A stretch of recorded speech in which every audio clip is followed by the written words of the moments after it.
Fabiano. E antes de passar a palavra para o Fabiano, eu vou fazer uma leitura do Pão Nosso.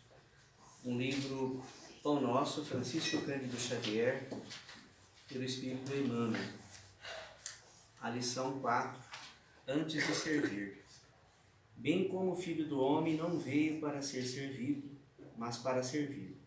Jesus, Mateus 20, 28. Em companhia do Espírito de serviço, estaremos sempre bem guardados. A criação inteira nos reafirma esta verdade com clareza absoluta. Dos reinos inferiores às mais altas esferas, todas as coisas servem a seu tempo. A lei do trabalho, com a divisão e a especialização nas tarefas, prepondera nos mais humildes elementos dos variados setores da natureza. Essa árvore curará enfermidades, aquela outra produzirá frutos. Há pedras que contribuem na construção do lar, outras existem calçando os caminhos. O Pai forneceu ao Filho, homem, a casa planetária, onde cada objeto se encontra em lugar próprio, aguardando somente o esforço digno e a palavra de ordem para ensinar a criatura a arte de servir. Se lhe foi doada a pólvora destinada à libertação da energia, e se a pólvora permanece utilizada por instrumento de morte aos semelhantes, isto corre por conta do usufrutuário da moradia terrestre, porque o Supremo Senhor em tudo sugere a prática do bem, objetivando a elevação e o enriquecimento de todos os valores do patrimônio universal. Não olvidemos que Jesus passou entre nós trabalhando.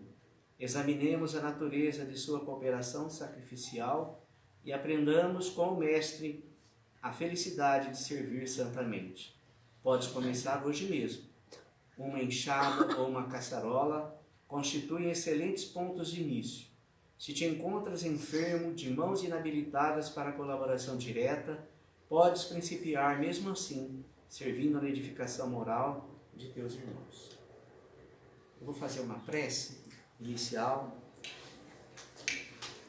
Vamos elevar os nossos pensamentos a Deus, nosso Criador, a Jesus, nosso Mestre querido, aos benfeitores amigos desta casa, que sempre estão conosco, nos orientando, pedindo a eles o amparo necessário para os trabalhos dessa noite, para que o nosso convidado, para que o nosso irmão possa ser intuído para pronunciar as melhores palavras de lição, de amor, do Evangelho e dos livros de Kardec, mais precisamente do assunto que ele falará hoje, que é a mediunidade onírica, a mediunidade dos sonhos.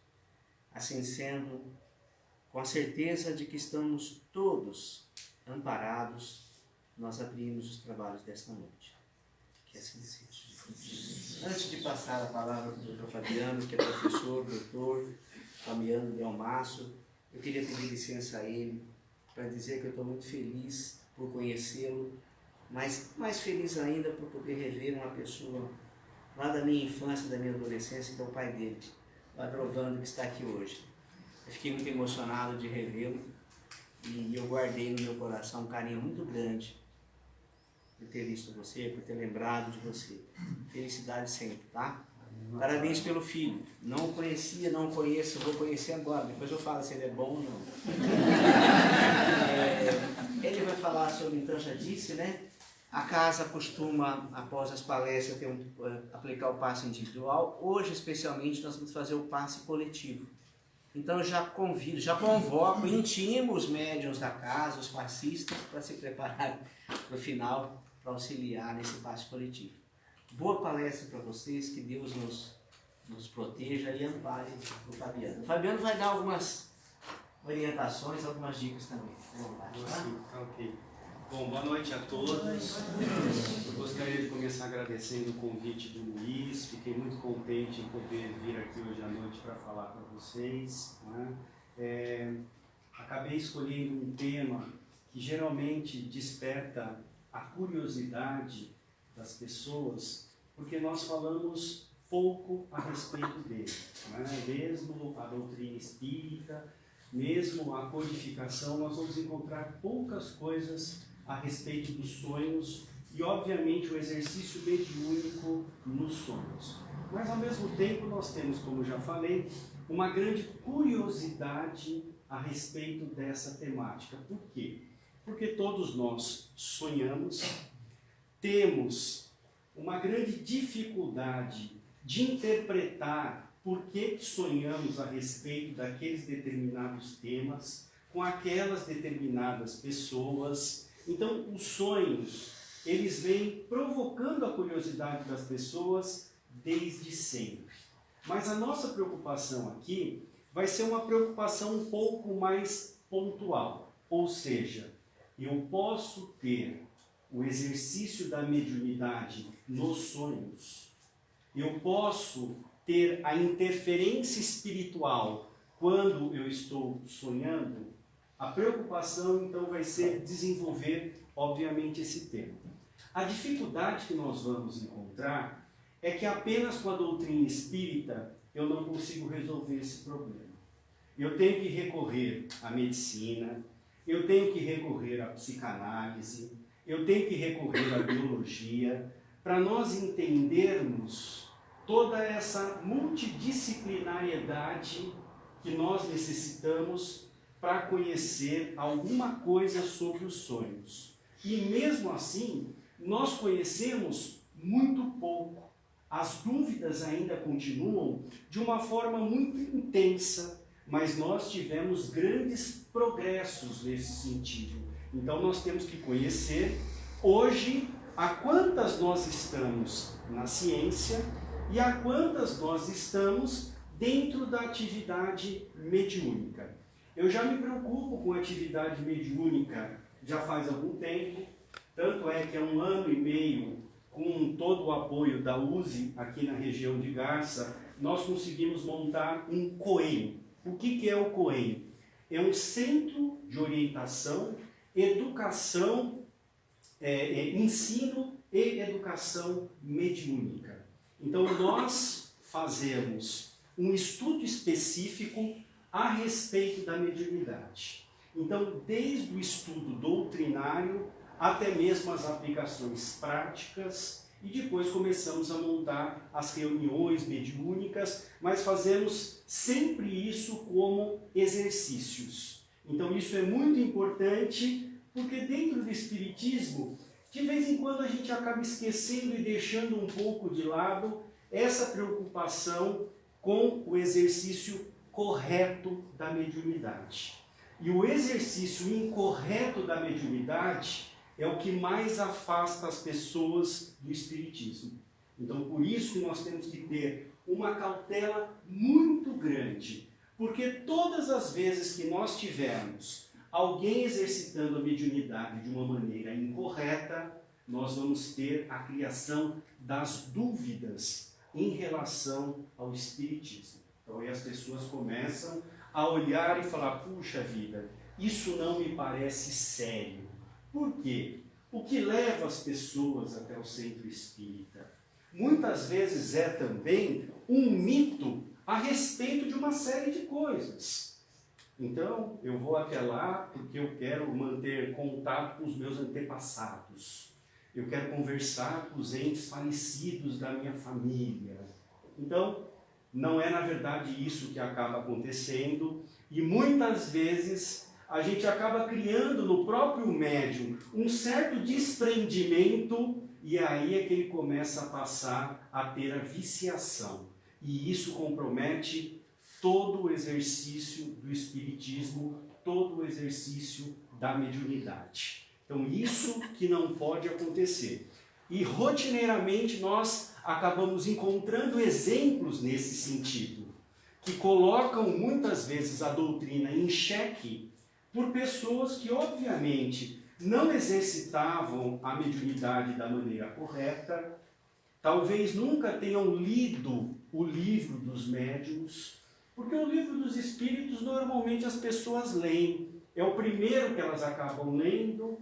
Às vezes você lê algumas questões por dia, vai com calma, você consegue ler. Mas o livro dos médiuns, que é um livro muito importante da codificação, normalmente as pessoas não leem nada. E lá nós temos lições muito importantes a respeito de como realizar o intercâmbio do mundo espiritual com o mundo encarnado, tá ok? Então, dentro de toda essa realidade, é que eu resolvi, então, me aprofundar um pouco mais nessa mediunidade que eu resolvi chamar de mediunidade onírica, ou seja, de forma bem objetiva.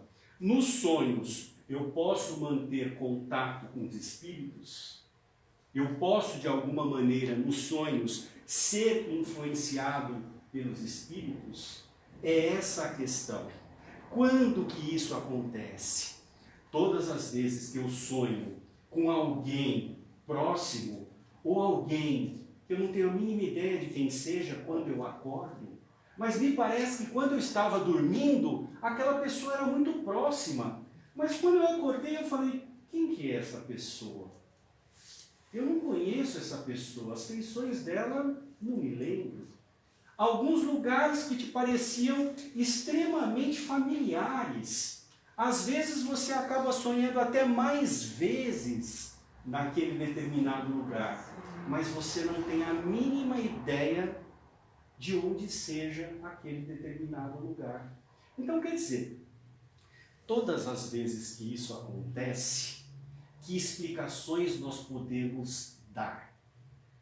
Por incrível que pareça, para a gente já iniciando fazendo uma brincadeira, os que melhor interpretam os sonhos são aqueles que pretendem jogar no bicho, não é? Então esses normalmente eles têm interpretação para tudo, não é? Ah, você sonhou com isso, isso, isso, ah, então joga. Se isso desse certo, já teria um monte de gente, né, ganhando bastante dinheiro. E a gente vê que, na verdade, não dá certo isso daí. Então, até mesmo nessa interpretação mais superficial, a gente erra, tá? Então, vejam, não tem como nós olharmos para essas circunstâncias e falarmos, aconteceu uma interferência espiritual ou não.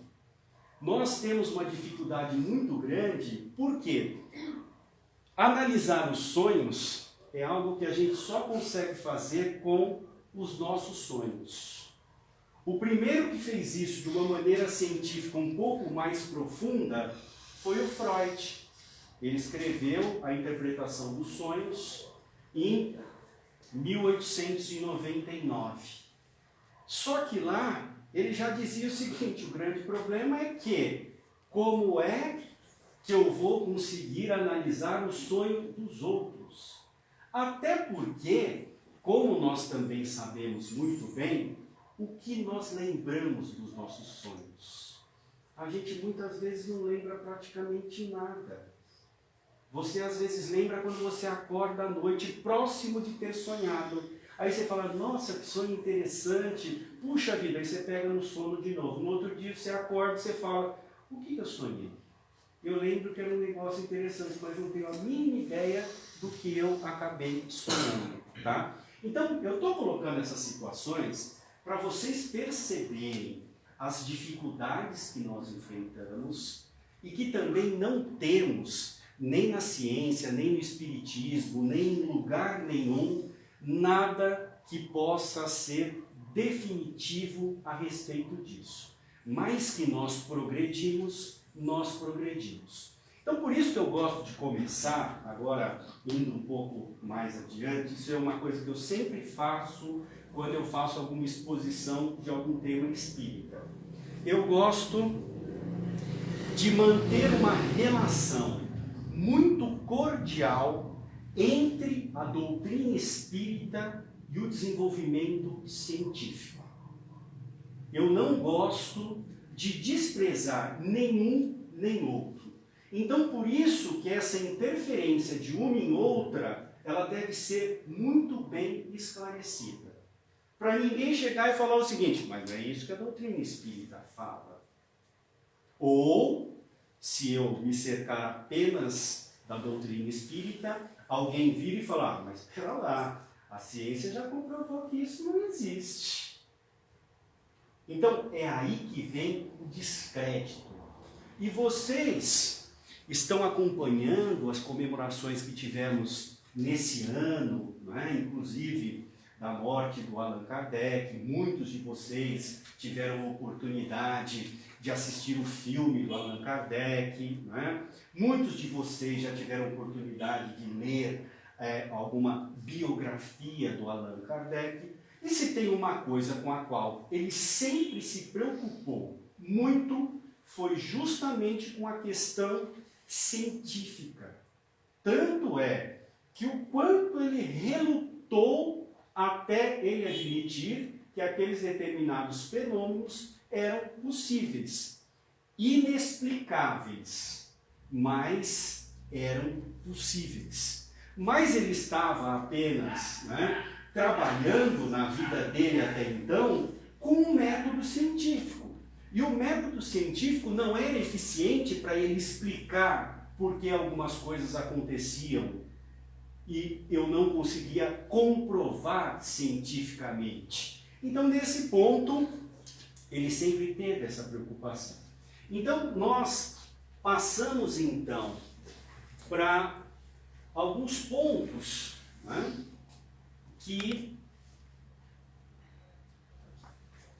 olhem lá, não sou eu que estou falando, eu já fui pegar na própria doutrina, que é para a gente não ter discussão. Espiritismo e ciência. O espiritismo e a ciência se complementam reciprocamente. A ciência sem o espiritismo se acha na impossibilidade de explicar certos fenômenos só pelas leis da matéria. Ao espiritismo sem a ciência faltariam apoio e comprovação. Gênesis capítulo 1, item 16. E para quem já leu na coleção do André Luiz o livro que fala da evolução em 2 mundos, vocês vão verificar que o autor espiritual, portanto, André Luiz, ele repete esse mesmo tópico. Então, antes dele começar o livro, tem lá algumas observações que ele faz. Uma das que ele faz é exatamente essa.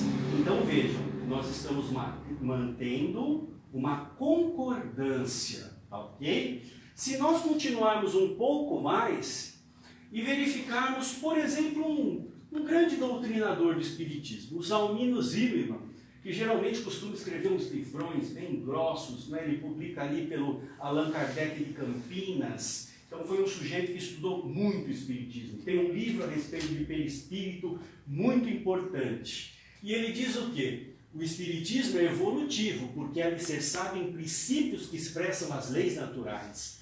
Acompanha o desenvolvimento do saber humano, o descobrimento de novas leis físicas ou novas interpretações das já conhecidas, a encerrar o surgimento de novas nomenclaturas conceituais que, de sua vez, possibilitam novas revelações sobre a nossa realidade espiritual, favorecendo o seu progresso. Espiritismo no século XXI, é um dos últimos livros que ele escreveu. Tá? E só para terminar, a respeito ainda dessa temática, nós vamos ver nesse último slide a respeito de espiritismo e ciência, também na Gênesis, capítulo 1, item 55. Caminhando de par com o progresso, o espiritismo jamais será ultrapassado. Por quê? Se novas descobertas lhe demonstrassem estar em erro acerca de um ponto qualquer, ele se modificaria nesse ponto. Se uma verdade nova se revelar, ele a aceitará. Então, aqui a gente tem uma posição muito importante que foi colocada na Gênese, mas nós vamos encontrar em toda a codificação, sempre no sentido de manter essa boa convivência entre o que nós vamos nos desenvolver cientificamente e o que nós vamos aprender com a doutrina espírita. A gente precisa fazer essa evolução. Mas como nós fomos criados em uma civilização de características, judaico-cristãs, todas as vezes que a gente vê alguém contrariar alguma coisa que alguém escreveu há não sei quanto tempo, nós já temos a ideia de dizer que ele é um herege. Não é? Então, Não me classifiquem dessa forma, pelo amor de Deus, tá ok? Então, por isso que vem essa justificativa de nós olharmos para a ciência e aplicarmos. Quando a gente entra numa casa espírita, a gente tem que ouvir sobre coisas que acontecem. A gente tem que ouvir sobre a nossa vida. A gente não pode ouvir coisas que não dizem respeito ao nosso dia a dia. É isso que vai fazer a doutrina espírita, que tem uma filosofia moral inatacável, ser, como colocado lá no slide anterior, progressiva, de acordo com aquilo que está vindo de novo. É assim que nós conseguimos criar essa credibilidade. Mas muitos também têm aquela posição de chegar e dizer o seguinte: então, pera lá, se os espíritos falaram isso e isso está errado, significa que os espíritos não sabiam? Significa que erraram? Vejam, o espiritismo, como vocês sabem muito bem, não é uma doutrina que busca antecipar conhecimento humano. Aliás, essas perguntas foram perguntas que nunca foram respondidas. Por quê? Porque nós temos que viver a nossa época. Nós temos que viver o nosso momento. E o nosso progresso depende de nós. Não depende de coisas que conseguimos. Eu sei, todo mundo que vai muitas vezes buscar, e essa é a confusão que tem, ele quer saber o que vai acontecer, né? Então, a primeira oportunidade que ele tiver, ele vai dizer: como é que eu posso ficar rico, quais são os números que vão dar na cena, não é? Eu quero saber, enfim, onde é que eu posso inovar, né? Criaram já tanta tecnologia, o que está faltando, qual vai ser a próxima boa, não é? Então, quer dizer, tudo que foi comunicado pelos espíritos foi comunicado de acordo com o estado da técnica da época. E em 150 anos, nós evoluímos muito. Nós mudamos muito. Para vocês terem uma ideia, na época da codificação, a medicina ainda não trabalhava com o mecanismo de fazer diagnósticos. Nós ainda não tínhamos penicilina, nós ainda não tínhamos raio-x. A anestesia que nós utilizávamos era éter. Então a gente estava num momento em que realmente nós tínhamos que trabalhar com o conhecimento que nós tínhamos na época. Nunca o Espiritismo buscou ser premonitório, de querer vir e dizer como nós tratamos: vamos ter as revelações, vamos ter os acontecimentos. Nunca o Espiritismo teve essa intenção de ser premonitório. O homem vive o seu tempo. O homem aprende com o seu tempo e com seus atos. É isso que ele precisa, tá ok? Então, enfim, não é? Agora eu já criei um ambiente propício para eu poder trabalhar com a ciência e poder trabalhar também com a doutrina espírita, sem ninguém dizer depois, né? Ele está falando algumas coisas ali que não, né? Então, entenderam, né?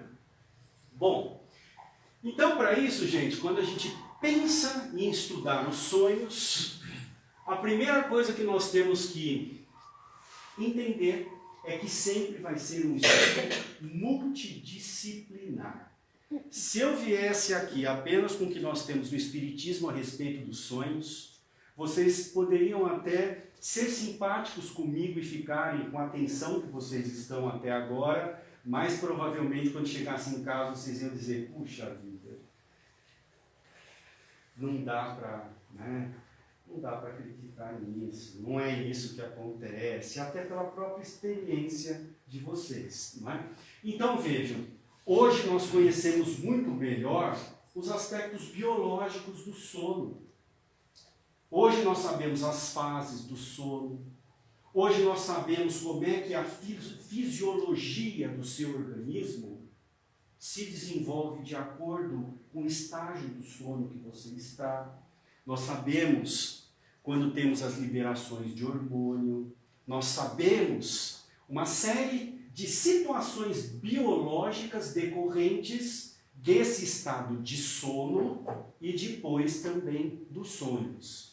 Nós também precisamos nos lembrar que a psicologia, que a psicanálise, foi uma das ciências que mais se desenvolveu em relação aos sonhos. Nós vamos ver que uma boa quantidade das explicações que nós temos hoje são explicações da psicanálise. Nós tivemos Freud e Jung que se dedicaram muito aos sonhos. O Freud inicialmente, depois o Jung concordando com ele, mas depois fazendo uma reanálise dos sonhos e um abraço que ele deu em algo que nós não levávamos em consideração e não conhecíamos nessa época e que é dificílimo, que se chama inconsciente. A gente utiliza isso de uma maneira extremamente frequente no nosso dia a dia, mas nós não sabemos o que é isso. Nós temos dificuldades em saber quais são as influências que nós temos do inconsciente. Às vezes a gente está assistindo a TV e falamos, isso é um inconsciente coletivo. Mas quando a gente tem que explicar e conhecer de fato essas definições, a gente costuma ter um certo problema, ok? Então, neste caso, é claro que nós vamos também recorrer ao espiritismo, também vamos recorrer à mediunidade, mas sempre lembre, o estudo dos sonhos é um estudo multidisciplinar. A medicina evoluiu muito, tanto é que hoje nós temos uma especialidade na medicina que se chama medicina do sono. Hoje a gente consegue ver toda a atividade cerebral no sono. A gente tem os aparelhos de polissonografia, não é? Que é onde o sujeito, muitas vezes, quando ele tem algum tipo de distúrbio do sono, ele vai fazer esse exame para a gente descobrir quais são as fases, que tipo de consequência ele está tendo, principalmente respiratória, cardiovascular. Então, a medicina evoluiu muito a respeito disso, tá ok? Bom, aí nós então, sabendo que temos que abraçar a ciência, sabendo que temos que fazer, não é, uma análise multidisciplinar. Já coloquei ali o que acabei de falar para vocês, a medicina, os distúrbios do sono, os exames de polissonografia, a psicanalítica, que buscou o quê? Interpretar, compreender a função dos sonhos. E daqui a pouco nós vamos falar sobre algumas funções do sono. Aí a gente vai começar a entender alguns dos sonhos comuns que nós acabamos tendo. Porque nós temos uma função compensadora, nós temos uma função reativa. Então nós temos algumas funções que são extremamente importantes e nos ajudam a entender um pouco os sonhos. Então vejam, os sonhos se tornaram um objeto de estudo importante, não apenas para o espiritismo, tá ok? Bom, aí nós continuamos e encontramos o seguinte agora, gente. O que nós sabemos depois de tudo isso sobre os sonhos? Então aqui na verdade já vem uma defesa minha a respeito de como vocês vão chegar ao final dessa nossa conversa, tá? Então, olha o que está escrito ali por 3 pessoas que estudaram bastante os sonhos e escreveram um livro muito interessante a respeito dos sonhos lúcidos. Olha lá, por que sonhamos? Com certeza deve haver alguma utilidade para essa atividade tão comum. O que são os sonhos, afinal? O que acontece quando dormimos? Para onde vamos? Em nosso mundo ultramoderno, com toda a nossa bagagem cultural, nossa compreensão das coisas e nossa inteligência, a resposta só de surpreendê-los. Nós não sabemos nada, ok? Com o desenvolvimento científico, com tudo que nós investigamos, hoje nós não sabemos praticamente nada. Por quê? Porque estamos estudando os domínios do inconsciente. E nós não sabemos direito o que é isso, ok? Então, desde que nós começamos a ter esses estudos mais profundos e começamos a ver as potencialidades do inconsciente e descobrirmos que ele é muito mais poderoso do que a própria consciência, nós começamos a embaraçar uma série de explicações. Porque as explicações mitológicas, elas são mais simples.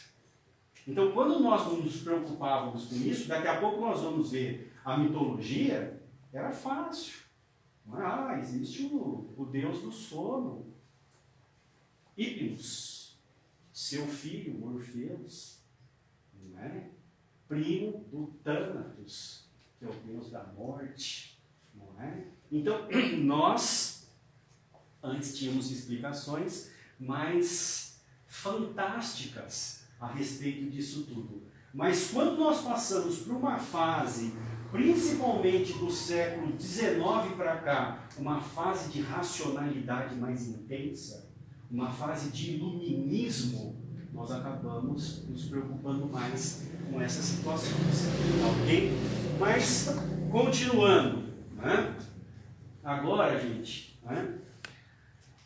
Um dos pontos que eu gosto de trabalhar, porque isso tem a ver com a ajuda que o Espiritismo pode nos dar, é que, por mais que tenhamos evoluído, por mais que já tenhamos chegado onde chegamos, por mais que eu possa trazer aqui o arquivo pronto, projetar, por mais que isso possa ser gravado e passar para um monte de gente na internet, por mais que a medicina tenha desenvolvido uma série, hoje o nosso espírito ele continua muito maltratado.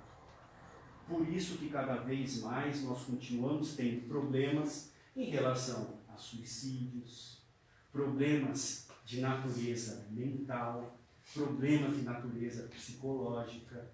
Então, essa parte, nós podemos dizer, evoluímos materialmente, mas o espírito evoluiu muito pouco. Às vezes a gente até questiona essa situação. Será que evoluiu alguma coisa? Então, olhem lá. Poucas expressões da psicopatologia da vida cotidiana são tão reveladoras do espírito do nosso tempo e, portanto, tão inquietantes quanto as perturbações do sono. Não precisa internalizar isso agora, tá? Eu não estou falando de você. A insônia, os pesadelos, a fuga no dormir, o consumo desenfreado de hipnóticos, o sono agitado, a impossibilidade de repousar são apenas algumas das dimensões de um mal-estar que se manifesta justamente nos momentos em que se esperaria usufruir de um dos benefícios mais elementares da civilização. Trocando em miúdos, cada vez mais nós dormimos pior. Cada vez mais nós temos distúrbios do sono. Cada vez mais as pessoas têm insônia. Mas hoje está friozinho, gostosinho, a gente ouve a palestra até mais tarde, chega em casa, toma um chazinho, deita e